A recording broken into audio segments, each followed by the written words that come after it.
first. I don't mind. Thank you. Mr. Toole, my name is Gallagher and I represent BCB in these before the Commission. BC? BCB. Yes.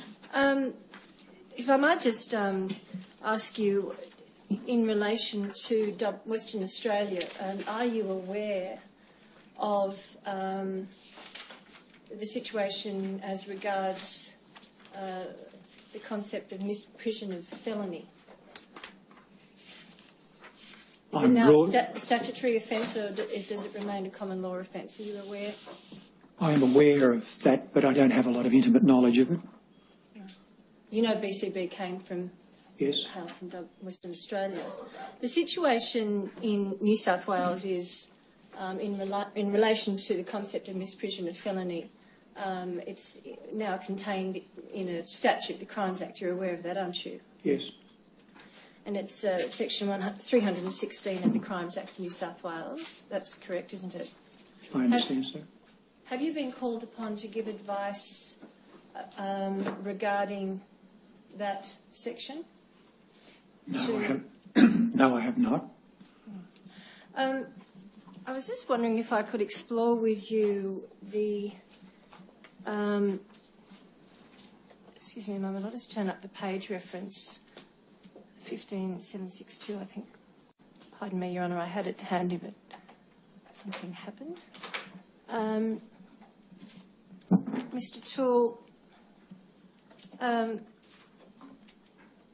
excuse me a moment, Your Honour, I'm just wanting to go to the precise reference, line 5. You indicate at page 15762 at line 5 that elders do not have the scriptural authority to take away the right of an individual to decide whether or not they want to pursue the matter or not.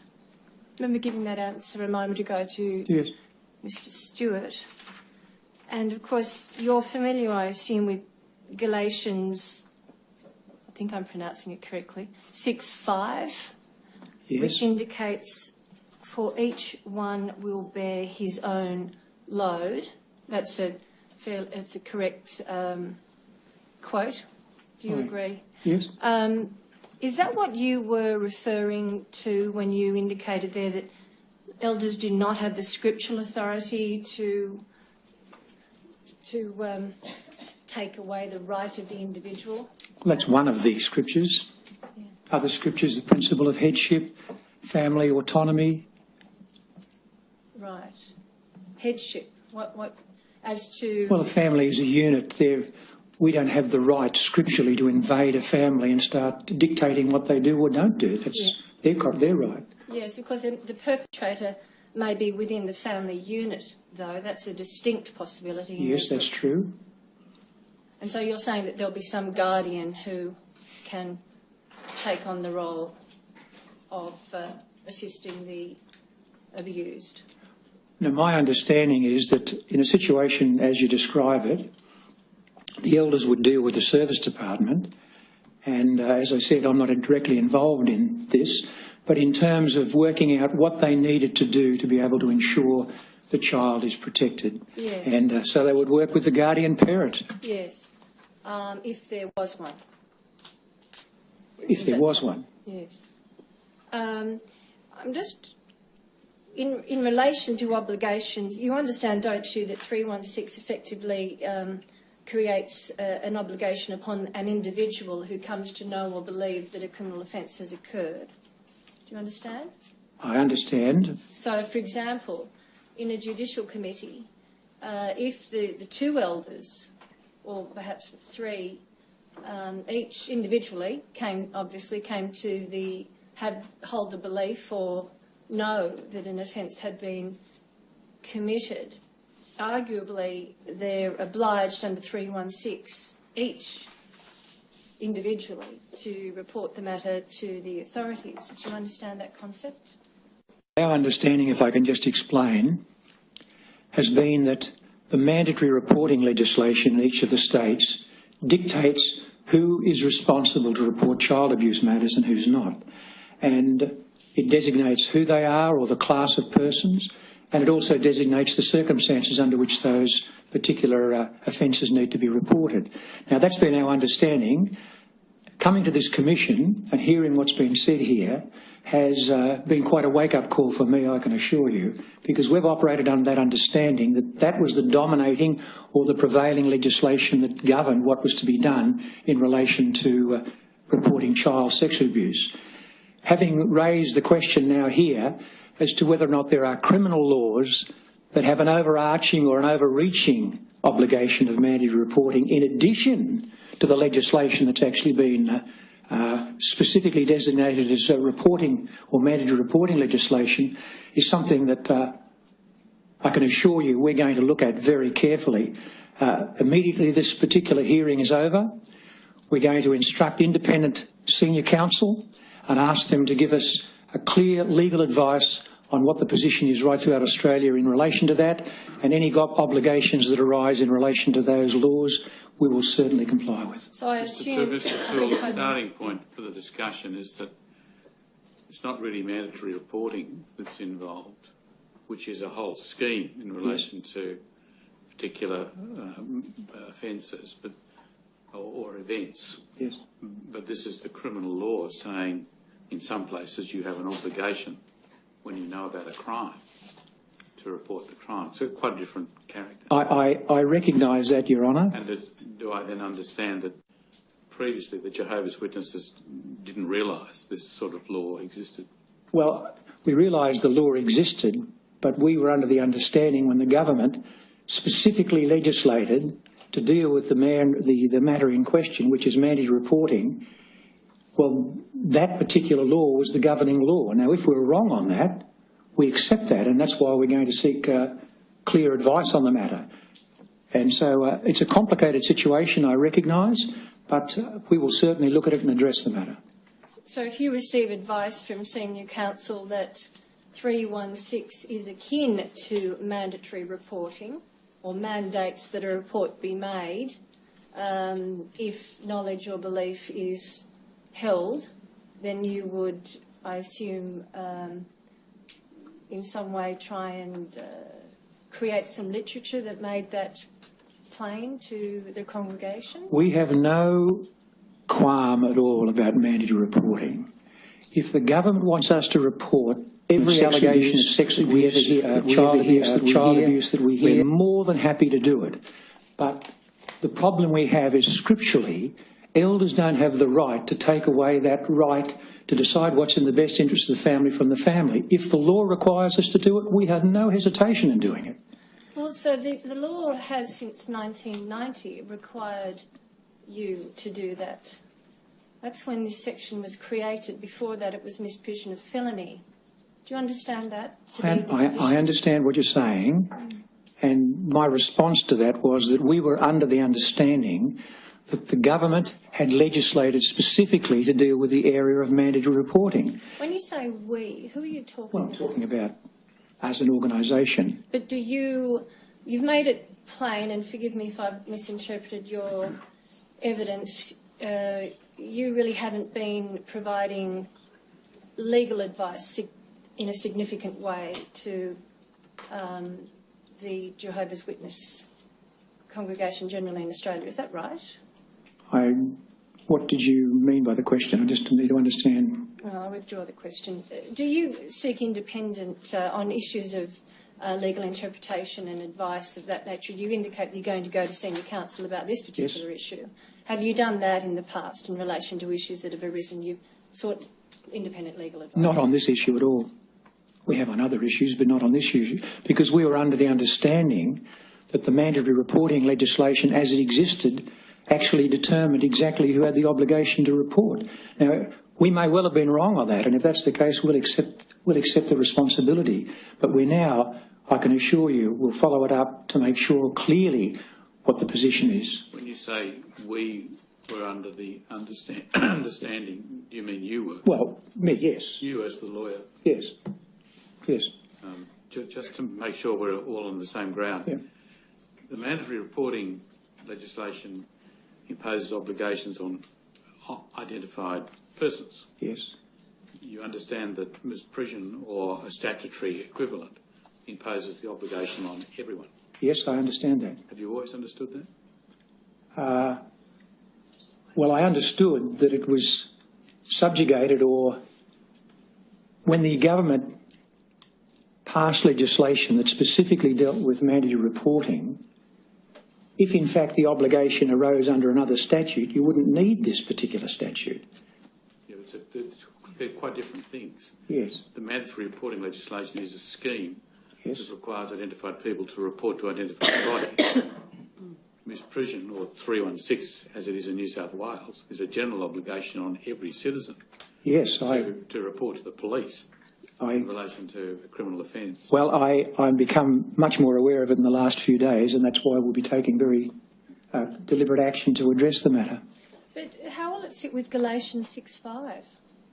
How will it sit with Galatians 6:5? Yes, adhering, because it will effectively be against a scripture No. that has been continually relied upon during the course of this commission, that each person bears their own load. So it will be necessarily in direct contradiction, won't it? No, it won't.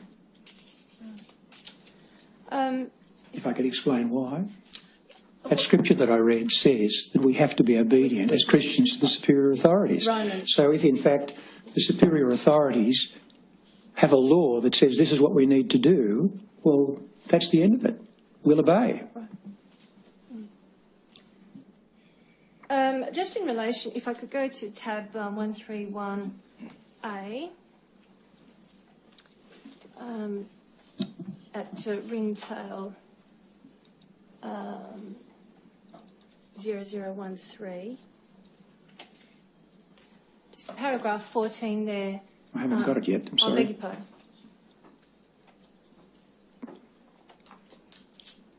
Mr. Stewart touched upon, you've got it there. Oh, yes? Strict confidentiality. This is the sentence commencing strict confidentiality in paragraph 14. Must be maintained to avoid unnecessary entanglement with secular authorities who may be conducting a criminal investigation of the matter. Just wanting to clarify what that means.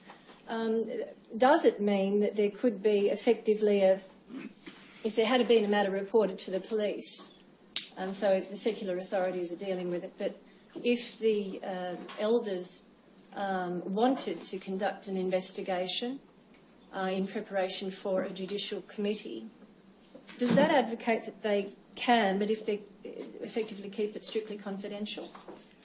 The advice that I give elders when they call, sometimes the police are already involved in the matter. And that's how the elders first find out that there's even an allegation. The advice that I give elders when they call in that situation is that if the police are involved, don't do anything at all until their investigation is completed, because we don't want in any way to interfere with their investigation.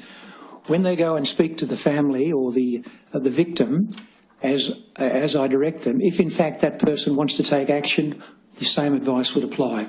We don't want to get involved and in any way influence a police investigation. Yes, certainly. And you touch upon that in your statement, don't you, that if the Yes. matter is with the police, you effectively, and have you personally instructed people not to seek to interview anybody? Yes, I have. The accused or the accuser? Yes, I have. Excuse me a moment. Yes. Thank you, Honour. Thank you, Honour. Thank you, Mr. Toole. I'm Ms. David and I represent BCG Hi. in these proceedings.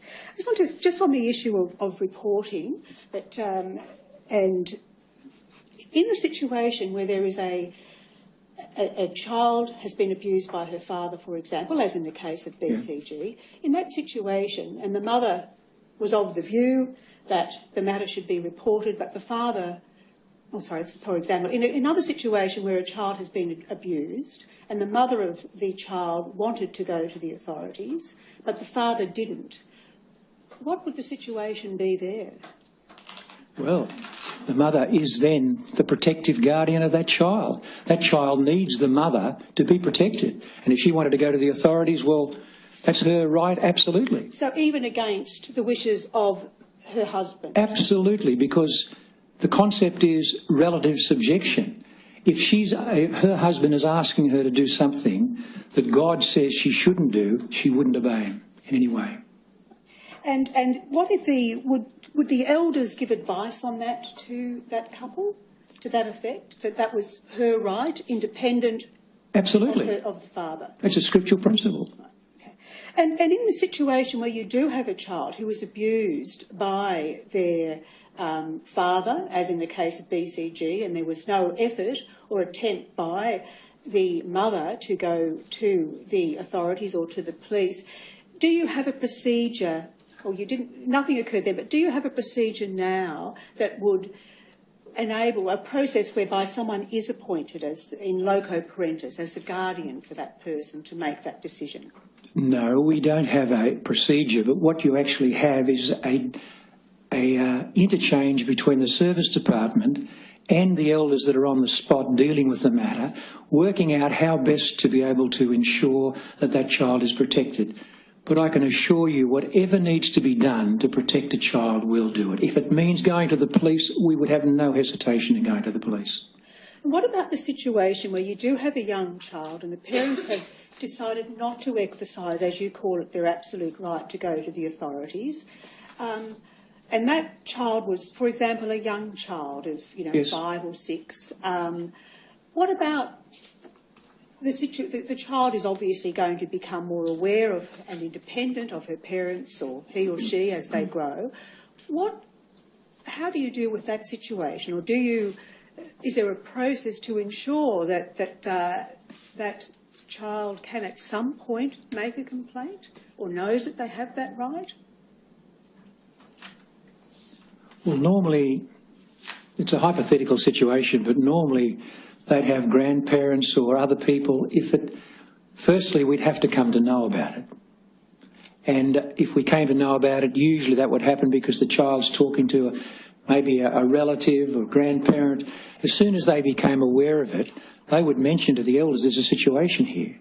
Then the matter would be dealt with appropriately to be able to ensure the child was protected. Now, it may well be in those circumstances, if it was a grandparent, well, then the elders would help the grandparent realise that if the parents themselves weren't going to protect their own child, which would be pretty shocking behaviour, but if they weren't, well, then it would be the responsibility of the grandparent maybe to step in. Maybe they could go along to the authorities with it. But if the situation was such that there was no other way that we could find to protect that child, we would have no hesitation in going to the authorities.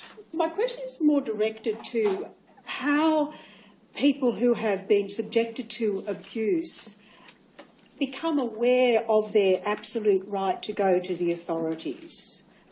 What process, if any, is there to ensure that people subjected to sexual abuse, young people, have that awareness that they can go to the authorities?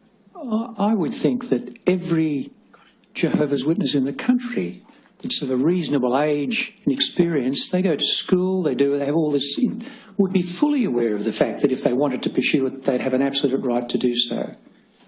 Well, in the absence, given that your teachings really discourage any relationships outside, relationships with Jehovah's Witnesses, don't you think that a young child will grow up thinking that that is not an option unless it was clearly pointed out to them that that was an option which would be wholeheartedly supported by the congregation? We don't isolate ourselves. Children they go to school, they have relationships with teachers, they have a relationship with a whole host of people. To say that we live in an isolated community, I think is really reading it a little bit strongly. We obviously want our children to associate with people that are going to help them to maintain a proper moral standard. And obviously, as responsible parents, you want to be sure who they're associating with, but they don't live in a cocoon. Well, they are taught, aren't they, as they are growing up, that people other than Jehovah's Witnesses are worldly people. They're probably taught that people that aren't Jehovah's Witnesses, many of them may well not share the same values, although many do in many respects. Well, they're not. It's the case, isn't it, that they're not supposed to associate closely with people outside of the congregation, are they? Well, if someone's a young person, as you described them, they're spending probably 5 or 6 hours a day with people that don't share their same faith values. So they're obviously associating with them at school, playing playgrounds and various things. Yes. Just on that topic, in relation to sex education, for example, do the Jehovah's Witnesses today have any policy of or have a policy against the children of Jehovah's Witnesses learning in secular schools about sex education through that secular school system? That's a decision entirely for the family to make. Okay. So are you aware that it is a practice of families to write to the school to say that their children should not receive sex education? No, I'm aware of the opposite, because our literature says really it's a matter for you to decide as families. Really, it's something the parents have to decide what's in the best interest of their children. And so if they feel it's the best interest to have school sex education, well, so be it. If they don't feel, well, that's their right again. So again, for example, in the case of BCG, she gave some evidence that she was not able to attend those sex education classes. So do you see a difficulty in that particular situation whereby a young person attending school would not have the awareness about what behaviour may be inappropriate? Well, I can't really comment on that, but still, that's her family's right to choose whether she wants to, or whether they want her or don't want her. Families have to accept the responsibility for their own well-being and their own children. That's part of being a parent. But you'd like to think that they'd be responsible parents. Just want to ask you some questions. You were involved, if you turn to paragraph 27 of your statement, please. 27? Yes. Mr. Gill, you were involved in the preparation of documents and statements for the case of BCG. Yes. Can I ask, what you've said here that you accepted service on the behalf of a number of elders who were involved in the committees and the appellate process in accordance with your Jehovah's Witness process. You said that you assisted them with the preparation of their statements. What do you mean by assisted them in the preparation of their statements? Well, it came, I think it was Mr. DeRoy that rang and said that he'd been contacted by the police. I spoke with him and he explained the situation. I'm not sure whether it was then or a little after, but he gave me instructions to act on his behalf. He told me that the particular policewoman that had contacted him was Natalie Bennett. From my recall, I rang Natalie Bennett and I said, "What's the situation? What did you want?" As I recall, she explained to me what was happening in relation to this matter that BCG was involved in, that she wanted to actually have a statement from the three elders that were involved in the initial judicial committee. She also wanted a statement from those three elders that were involved in the appeal committee. And I said, "I will assist you in the matter."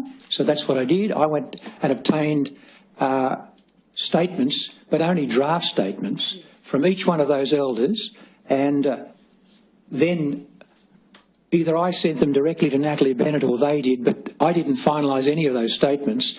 They were finalised by the police, and when I think it was, I don't even think from memory that any documents were actually subpoenaed. I think Natalie Bennett spoke to me on the telephone and explained what documents she wanted, and I just arranged for them to be produced. So, just in relation to that, you assisted in the preparation of the draft statements. Yes. And that would mean the substantial information was put in those draft statements. Well, I put in the statement what the elders told me. You had been involved in the internal processes of the Jehovah's Witness procedures in relation to the case of BCH at that stage, hadn't you? No. You hadn't. So Not at all. That was the first I heard about it.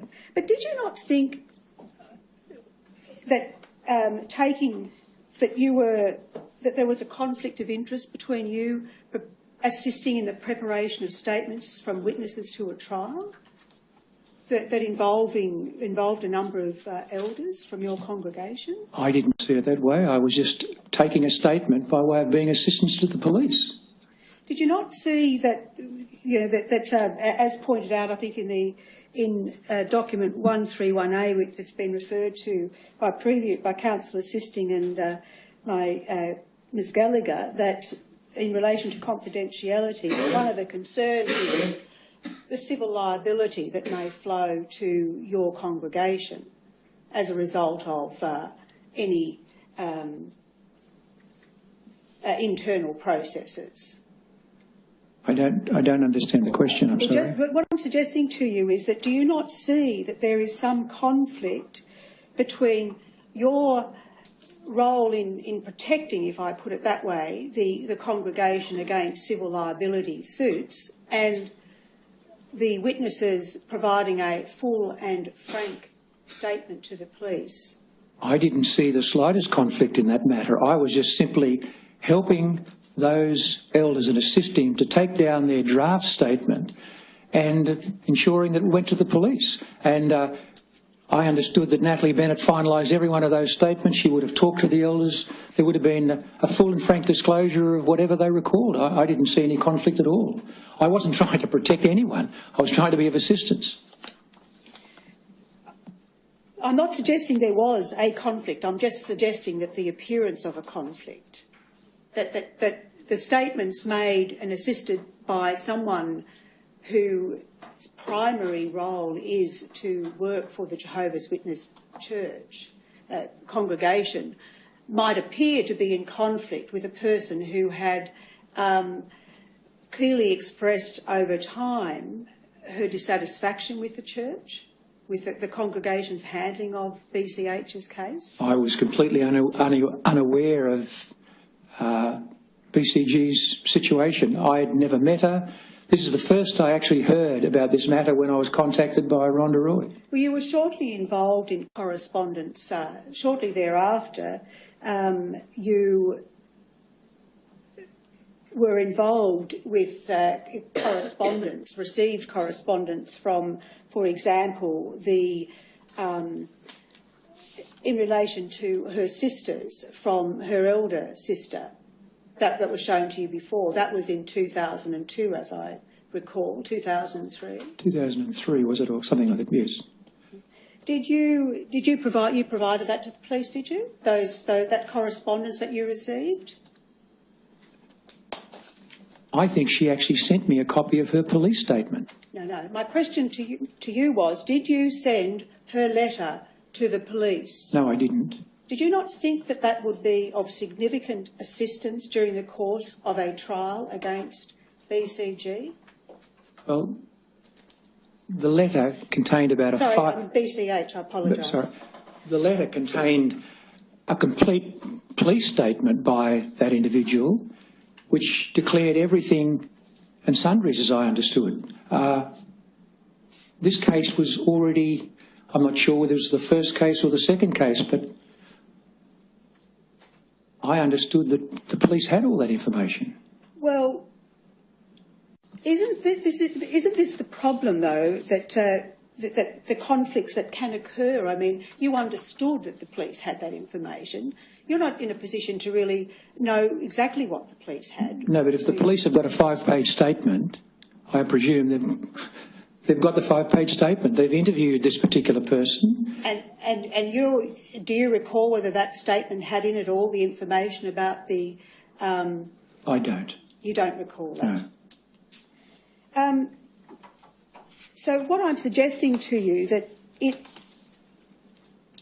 this is where the conflicts can arise, isn't it? I mean, you want to perhaps you give some confidentiality to the correspondence that you receive from a member of your congregation, being the elder sister of BCG and the elder daughter of the accused, and you don't do anything with it.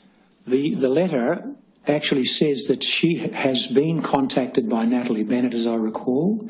So she's obviously had full and complete discussions, one would think, with the police. She's made this statement which has been settled or finalised by the police. My understanding was that whatever information she wanted to contain or state would have been shared with the police or in that statement.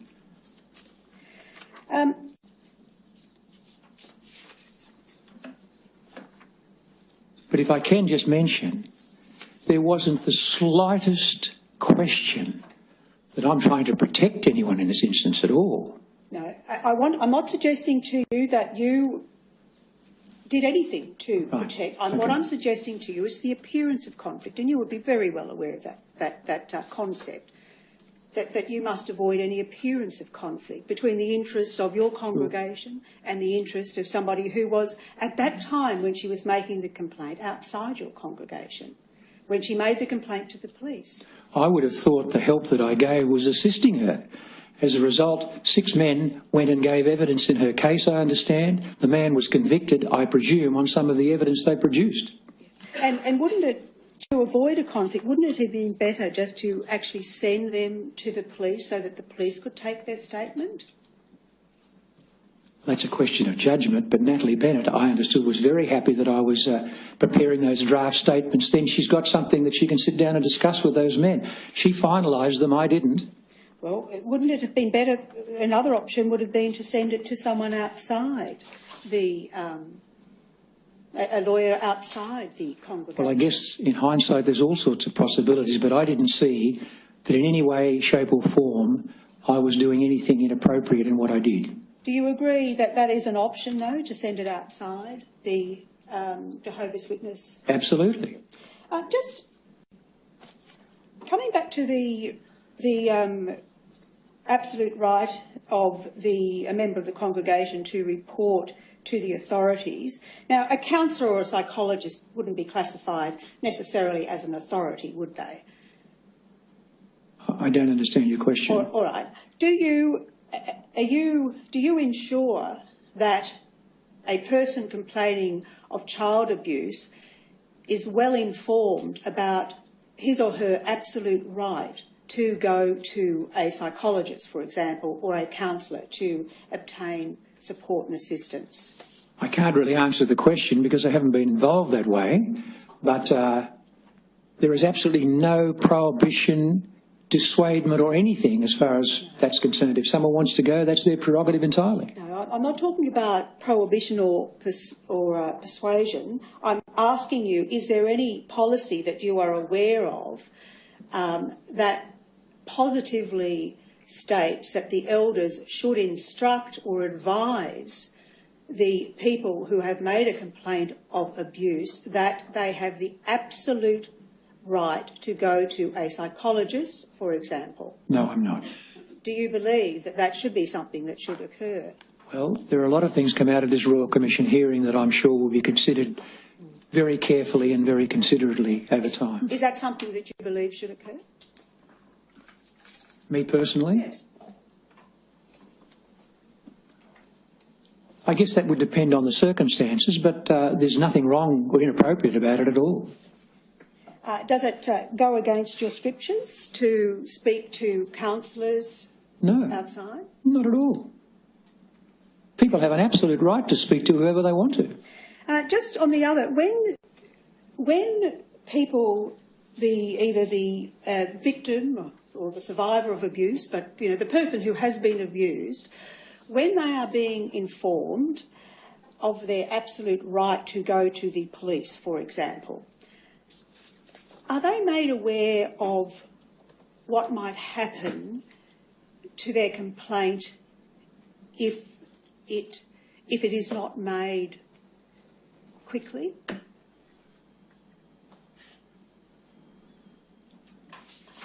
All right, I'll put it this way. Are you yourself aware of how delay in reporting a case of abuse can impact upon the subsequent trial? Yes, I am.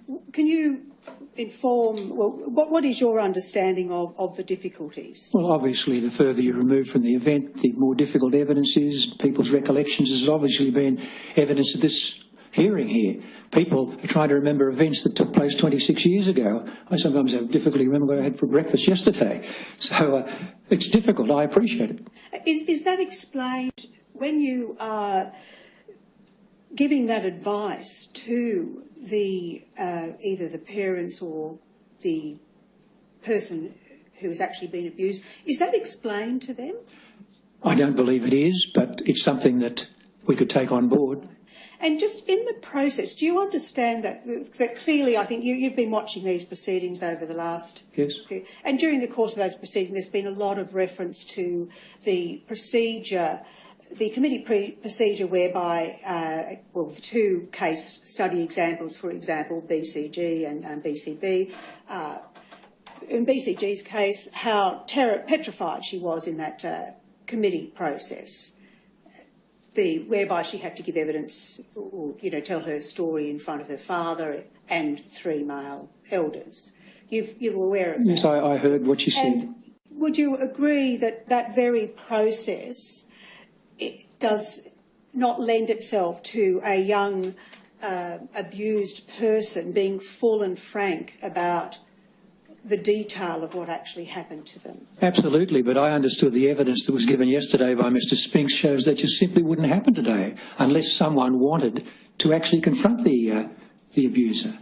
But what I'm getting at is that by choosing to go through your process, the committee process, if a person who had been abused chose to go through that process, even if it was in writing or they took some less terrifying way of doing it, has it pointed out that, for example, that when they finally get to court, if they haven't given a full and frank, if they haven't provided a level of detail in the committee process, and they're subsequently cross-examined about a later account which has more detail, that they could be heavily criticised through that court process? There's inconsistent statements. You would be well aware of the difficulties when there's inconsistent statements. What I'm asking you, are those matters ever pointed out to the elders when they're advising young or people who are abused? Well, in answer to, excuse me, in answer to your question, it's the same as before. The instructions are to make sure they're fully aware. As I understand, the elders don't explain to them the point that you've made. I've taken that on board, and I'll certainly add that in terms of any advice that I give anyone in the future. So they're made fully aware of that. And would it be a possibility for them to be advised independently of the elders, for example, by someone like yourself, of all those particular outcomes if they don't make the complaint? If they chose to, I'd be more than happy to assist them in that way. And what about seeking again that they referring them to outside? What about? Referring them to outside legal representatives. Absolutely. They're perfectly free to go to whoever they want to. This is their right. They're not stopped in any way, shape or form from doing what they feel is in their best interests. Just want to ask you about one other aspect, and that is as a soldier, as a Jehovah's Witness, that as a soldier of Christ, you are essentially in a theocratic warfare against those that have a different view of religion. Is that the case? No, I don't think that's the Are case. you aware of the doctrine of theocratic warfare? No. Never heard of it? Well, I've heard the expression, but I'm not really sure what it means. But you don't know what it means? No. Okay. Have you heard that in the watchtowers in 1957 and 1960 that they say that as a soldier of Christ you are in theocratic warfare and you must exercise added caution when dealing with God's foes? Thus, the scriptures show that for the purpose of protecting the interests of God's cause, it is proper to hide the truth from God's enemies. Have you heard of that? No, and I've never read 1957 magazine articles, I'm sorry. I only became a Jehovah's Witness in 1972. But you, as a lawyer, would be aware of such concepts, wouldn't you? That you can lie to protect Jehovah's name? We are truthful. To be a Christian, you have to be truthful. Is there any occasion when there's a basis for keeping the truth from outsiders? Well, if our congregation was being persecuted, like it happened in the times of Adolf Hitler, and he was taking people to concentration camps because they wouldn't join his army and go to war, and somebody came to me and said they wanted a list of everybody in the congregation, I wouldn't tell them. I'd like to think I wouldn't anyway under those circumstances. It might cost me my life, but I'd like to think that I wouldn't divulge that information because I know the consequences would be for the people that I divulge that about. And the concept of malicious lying, is there a different concept of malicious lying that in the Jehovah's Witness? Well, yes, there is to some degree, in the sense that sometimes you can tell what you saw in an event, someone else says what they saw in the event, and the two stories don't really agree too well. It doesn't mean that you're actually lying. No, if someone is actually setting out with malicious intent to, in fact, undermine or destroy or whatever the case may be, that's the case. In the situation that memo that was put to me before, I would say that's a classic case of malicious lying. This man is deliberately and maliciously lying about what he did to his daughter and what he admitted to doing to his daughter. So the example that you gave before is really not. It's not a question of lying. It's a different. Honest people can be wrong and yeah, sure. They can. So it's not a question of lying. They have a different recollection, and it's simply that. But I'm just talking about deceiving. That falsehoods presented to God's enemies are not considered lies if it's to deceive outsiders to advance the organisation's interests. I've never heard that. Never heard that. No, that's a completely foreign concept to my understanding. Okay. I just want to ask you something else. When a person is disfellowshipped, they can still attend Kingdom Hall, can't they? Yes. And they can sit up the back of Kingdom Hall. Yes. And they can enter after the congregation is entered, and they can, as long as they enter and leave before the congregation. I don't think there's any strict rule about it, but they normally would do that anyway. But they really aren't associating with the congregation at all. So there's nothing to prevent, for example, a disfellowshipped person from attending the same congregation as the person disfellowshipped on the basis of being a sex abuser. There's nothing to prevent, in your faith, from attending at that congregation, is there? No, but if it was going to be offensive to the victim, there would be a very clear instruction given to them that this is very inappropriate, because obviously the effect of that, sometimes you have situations where there's been an adulterous situation in marriage or something like that, and you've got someone here and someone here. It sometimes is very unpleasant, and the elders would certainly discuss that with the wronged or the person that's wronged the other, and ask them if they could make some other arrangements out of sensitivity to the person's feelings. That's the highest you could ever go. You could go to that disfellowship person, ask them not to come, couldn't you, to the congregation? Yes. But you couldn't actually tell them, you couldn't ban them, could you, from the congregation? Well, unless they were causing major difficulties, we couldn't. It's a meeting that's open to the public. If they sat there, if they're in the extreme example you're discussing, ultimately, I guess, it would have to be considered. But if there was a real problem in that regard, what would happen is the elders would contact the service department, they'd discuss it thoroughly and work out how the principles that we operate would apply in that situation to be able to address the matter. And would you involve the police in that, in the removal of someone from, if they were requested not to go and then... If we've had people come to Kingdom Halls that have been creating a disturbance, and we have involved the police, we've revoked their implied invitation to come, and so they become a trespasser if they're there. We're quite happy to do that if that's necessary. Just one other matter. Just before this commission, there was, as I understand it, 2 people from the congregation who were not concerned whether they took an oath on the Bible or an affirmation. Are you able to make any comment about why someone who was a member of the Jehovah's Witness congregation would not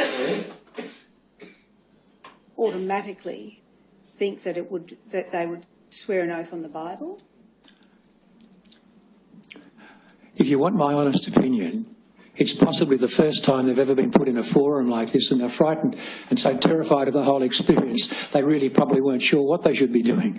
And so it's a pretty daunting experience for some people that have never been confronted with it before. Is there any guidance on that from the legal department? No, that's a matter entirely for an individual. Would you find it unusual, though, for someone not to automatically want to swear on a Bible? If it was a considered opinion, they thought about it for quite a lot, and they didn't want to swear on a Bible, and I knew them well enough to ask them, I'd ask them why not, just as a point of interest to satisfy myself. But there's no hard and fast rule. There are some devout Christians who, out of respect for the Bible, won't swear on the Bible. Yes, Your Honour. I'm not sure that this is an issue worth pursuing. No. I appreciate that, Your Honour. Thank you, Your Honour. Thank you. Thank you. Thank you. Mr. Glenchie? Yes, Your Honour, just briefly.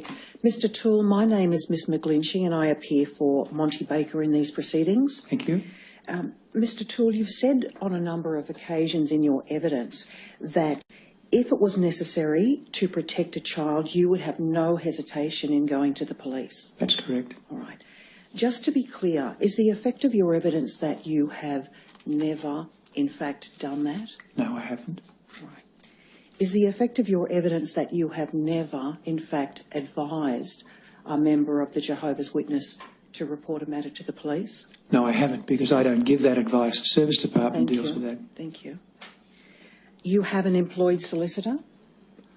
Well, I have a solicitor that is in my firm, but they operate on the same basis that I do. We're just members of the order. She's associated and works under my guidance, yes.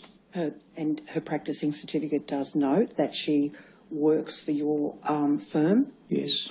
Right. Do you supervise her? Yes. Right. When we're doing work in my capacity as an independent solicitor, yes. And she's a member of...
You have a fairly heavy burden as a lawyer, as a senior lawyer advising the Jehovah's Witnesses.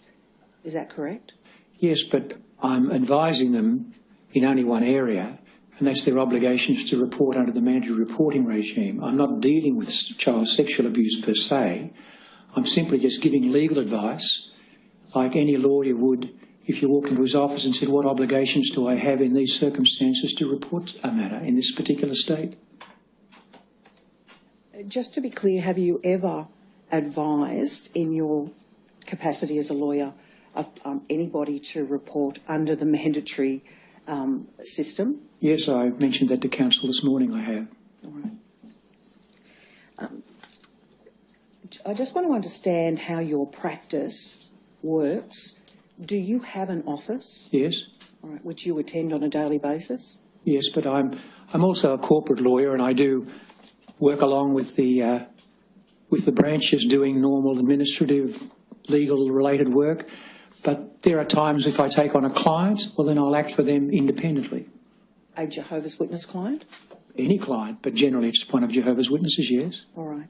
And in relation to your supervision of Miss Van Whitson, yes. Does she attend the office as well? Yes. All right. And she works under your supervision? Yes. All right. Thank you.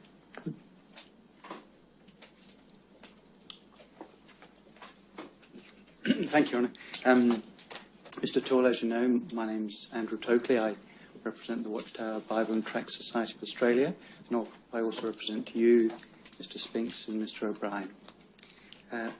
Could I please have the document behind tab 82? Its ringtail number is 244.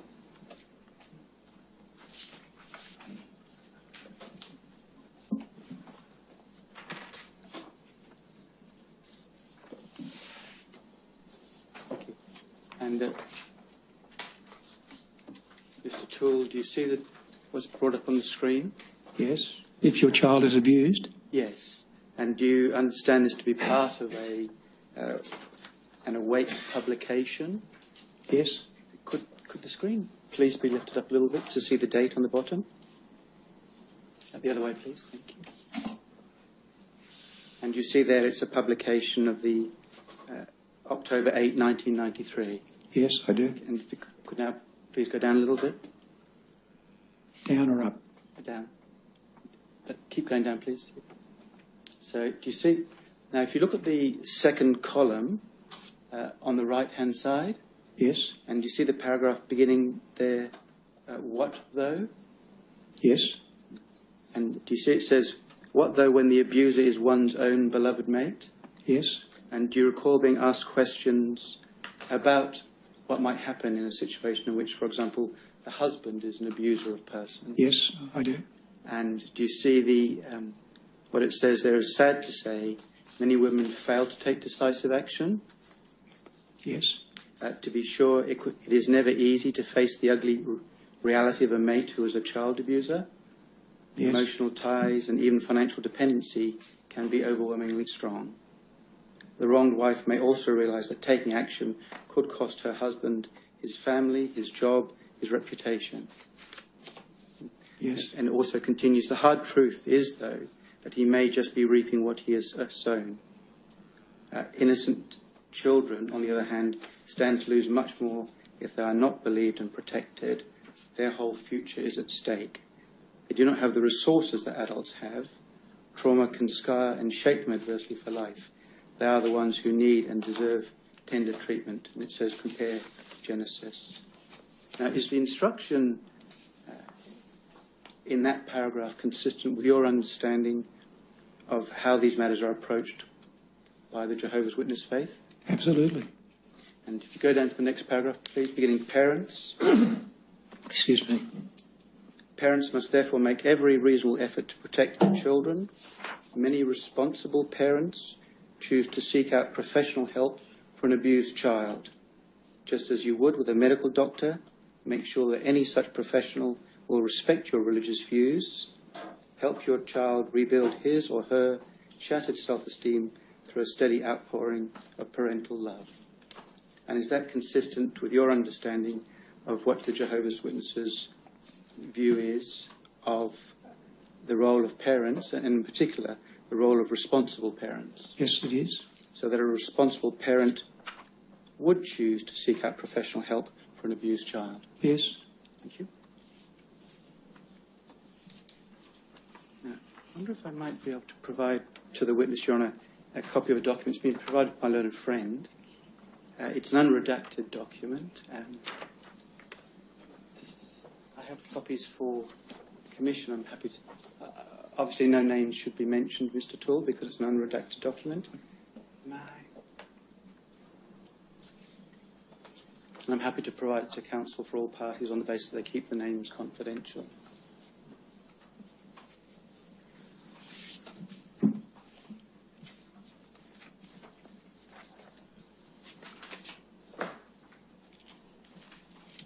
Thank you.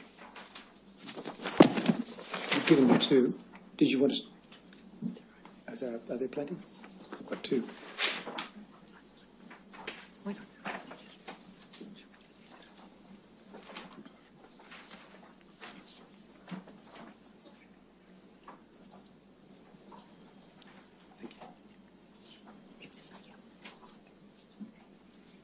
Thank you. Mr. Toole, you have before you an email. Yes. And it was it's dated the 4th of May 2013. Yes. And was that email solicited by you or provided to you by the author of the email. Provided by the author. And again, without naming any names, was the email from a member of the police force? Yes. And was the person a senior member of the constabulary? Was the person a senior member of the constabulary? I understood so, yes. And again, without naming any names, was the email to you to thank you for the assistance that had been provided by some elders in relation to the conviction of a person for indecent assault? Yes, it was. And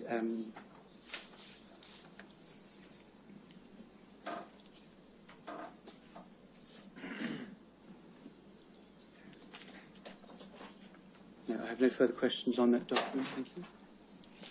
And you've given evidence. Do you want it to go into evidence? Your Honour, in its redacted form, we'd be happy for the matter to go into evidence. In its unredacted form, in order to preserve the confidentiality of the persons concerned, perhaps ought not go into evidence. Well, the point is that in this instance, the senior constable expressed her appreciation Yes, Your Honour. for what's done. Do we need more than that? Yes, Your Honour. In which case, we might give it back to you so that there's no chance of there being any breach.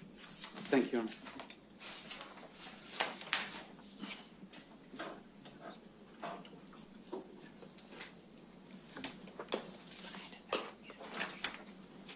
Thank you, Your Honour. I have no further questions. No. Mr. Stewart? Nothing further, Your Honour. Yes, thank you. That concludes your evidence, Mr. Toole. You're excused. Thank you. The next witness is Mr. Terence John O'Brien.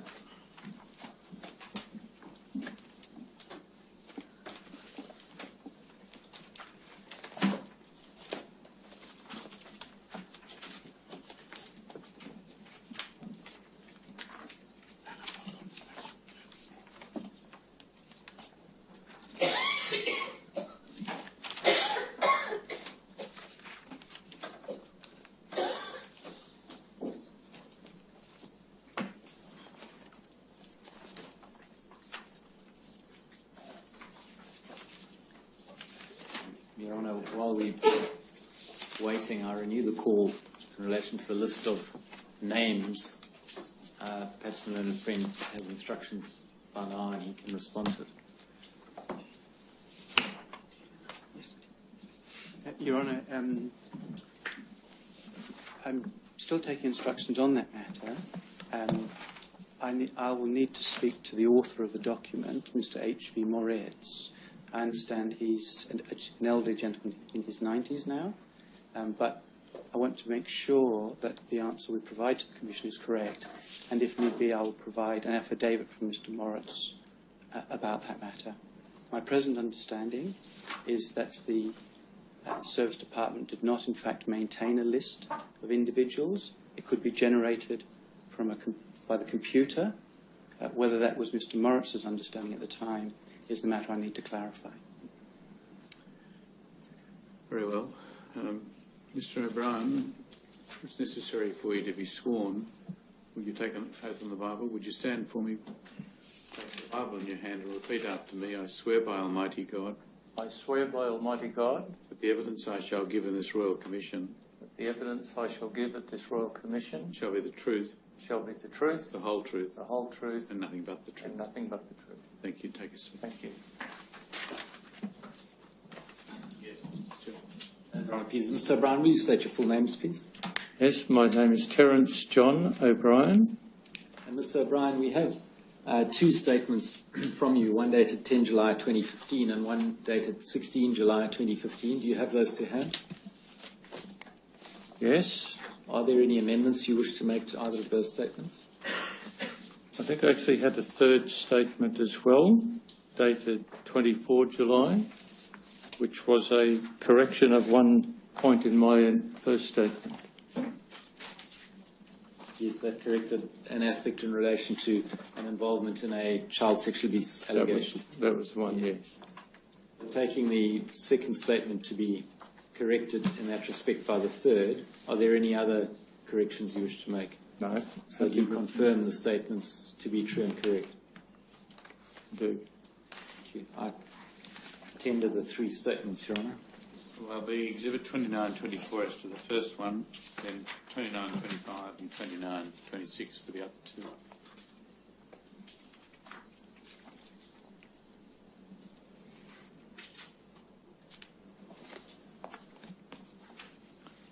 That's Your Honour, please. Now, Mr. O'Brien, you're currently the coordinator of the Australia Branch Committee of the Jehovah's Witnesses, is that right? In the Australia branch, yes. To go back on that, are you seeking to qualify and say you're not coordinator of the Australia Branch Committee? Of the Australia branch committee, sorry, that's correct. And you've been a member of the Australia Branch Committee since March 2005? That's correct. And since when have you been the coordinator of that branch committee? I think for about the last 3 years.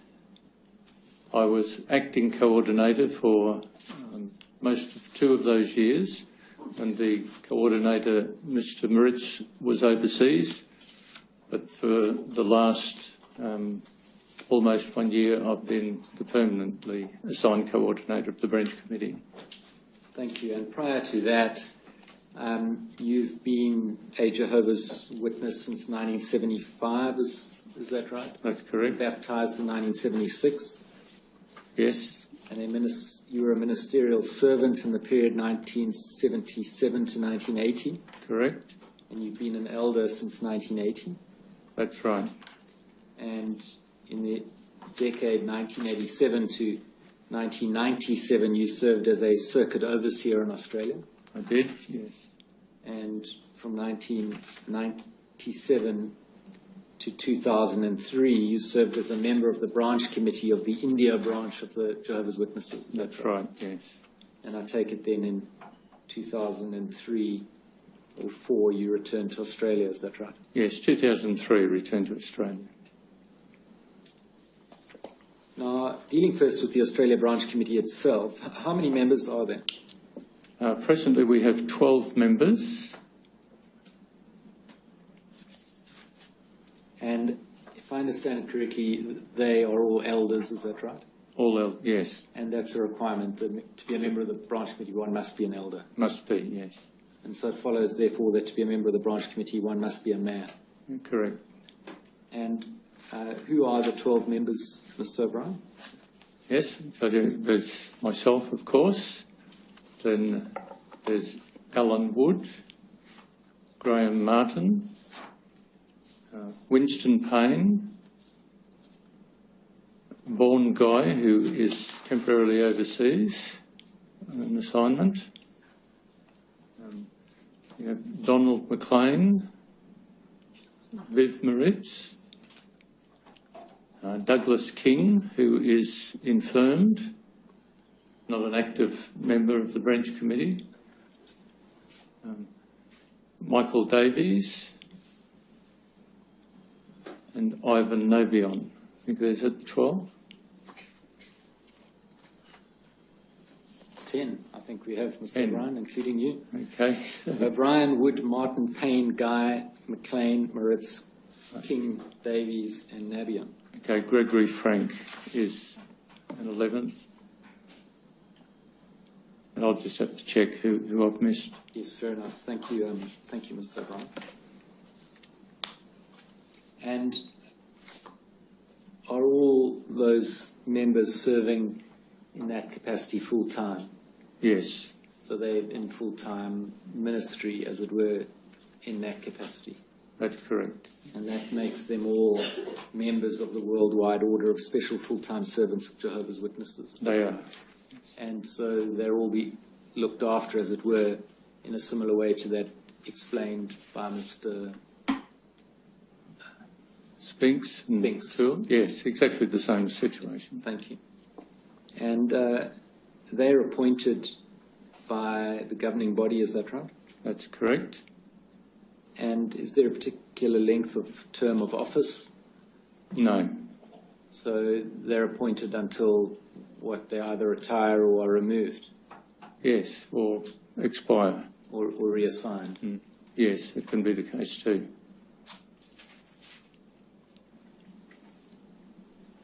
Now, in paragraph 8 of your statement, perhaps we can have that up.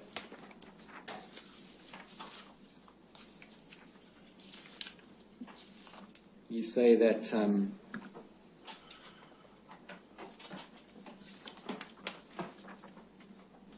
the second line from the bottom, the theocratic or scriptural direction that the governing body provides is the same in every branch and for all of Jehovah's Witnesses worldwide. Now, starting with the means by which that direction is provided, as I understand it, that direction is provided through the various published manuals and magazines, is that right? Manuals, magazines, letters can be to congregations. Yes, well, I was going to get to that as well. It's also directives or letters to branches, is that right? That's correct. And would the governing body publish such letters directly to congregations, or would that be to the branch, for the branch to then publish on to the congregation? Yes, I can't think of an instance where a letter was directly sent to the congregations, but in the annual yearbook that is released, there's a letter in the forward of that, which is a letter from the governing body directly to every member of the congregation worldwide. And what scope is there for branches, such as the Australia branch, to suggest or request changes or participate in any process of change with regard to the theocratic or scriptural direction? Yeah, the branch committee doesn't generally get involved in scriptural interpretation. That's left to the governing body to provide that. The branch committee's general area of oversight is administering branch matters to do with the territory in which they oversee. Field ministry, conventions, things such as that. And the reason for not being involved in scriptural interpretation, is that because the governing body are seen as being Jehovah's representatives on earth who give the scriptural interpretation, the definitive scriptural interpretation?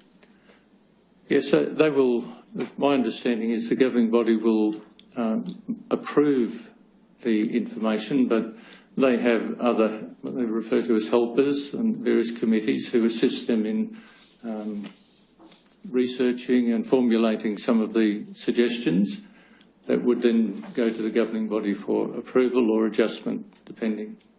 And so, as I understand it, there would be no scope for a branch, an Australia branch, to adopt a different scriptural interpretation from that of the governing body. I'm not aware of it happening.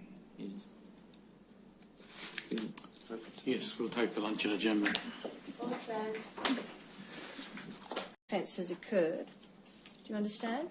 I understand. So, for example, in a judicial committee, if the two elders, or perhaps three, each individually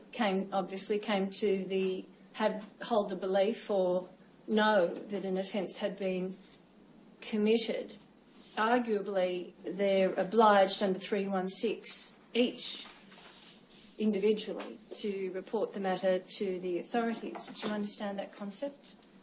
Our understanding, if I can just explain, has been that the mandatory reporting legislation in each of the states dictates who is responsible to report child abuse matters and who's not. And it designates who they are or the class of persons, and it also designates the circumstances under which those particular offences need to be reported. Now, that's been our understanding. Coming to this commission and hearing what's been said here has been quite a wake-up call for me, I can assure you, because we've operated under that understanding that that was the dominating or the prevailing legislation that governed what was to be done in relation to reporting child sexual abuse. Having raised the question now here as to whether or not there are criminal laws that have an overarching or an overreaching obligation of mandatory reporting in addition to the legislation that's actually been specifically designated as reporting or mandatory reporting legislation, is something that I can assure you we're going to look at very carefully. Immediately this particular hearing is over, we're going to instruct independent senior counsel and ask them to give us a clear legal advice on what the position is right throughout Australia in relation to that, and any obligations that arise in relation to those laws we will certainly comply with. So I assume... Mr. Toole, the starting point for the discussion is that it's not really mandatory reporting that's involved, which is a whole scheme in relation to particular offences or events. Yes. But this is the criminal law saying in some places you have an obligation when you know about a crime to report the crime. So quite a different character. I recognise that, Your Honour. And do I then understand that previously the Jehovah's Witnesses didn't realise this sort of law existed? Well, we realised the law existed, but we were under the understanding when the government specifically legislated to deal with the matter in question, which is... To take away the right of the individual?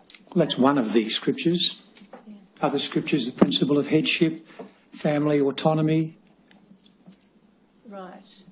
Headship. What as to... Well, a family is a unit. We don't have the right scripturally to invade a family and start dictating what they do or don't do. That's their right. Yes, because the perpetrator may be within the family unit, though. That's a distinct possibility. Yes, that's true. And so you're saying that there'll be some guardian who can take on the role of assisting the abused? Now, my understanding is that in a situation as you describe it, the elders would deal with the service department, and as I said, I'm not directly involved in this, but in terms of working out what they needed to do to be able to ensure the child is protected. Yes. And so they would work with the guardian parent. Yes, if there was one. If there was one. Yes. I'm just, in relation to obligations, you understand, don't you, that 316 effectively creates an obligation upon an individual who comes to know or believe that a criminal... I was just wondering if I could explore with you the... excuse me a moment, I'll just turn up the page reference, 15762, I think. Pardon me, Your Honour, I had it handy, but something happened. Mr. Toole, excuse me a moment, Your Honour, I just wanted to go to the precise reference, line 5. You indicate at page 15762 at line 5 that elders do not have the scriptural authority to take away the right of an individual to decide whether or not they want to pursue the matter or not. Remember giving that answer a moment ago to Mr. Stewart. And of course, you're familiar, I assume, with Galatians, I think I'm pronouncing it correctly, 6:5, which indicates for each one will bear his own load.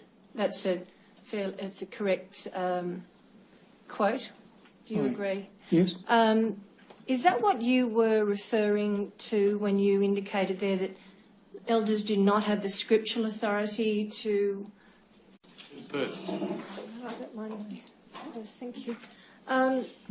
Mr. Toole, my name is Gallagher and I represent BCB in these before the Commission. BC? BCB.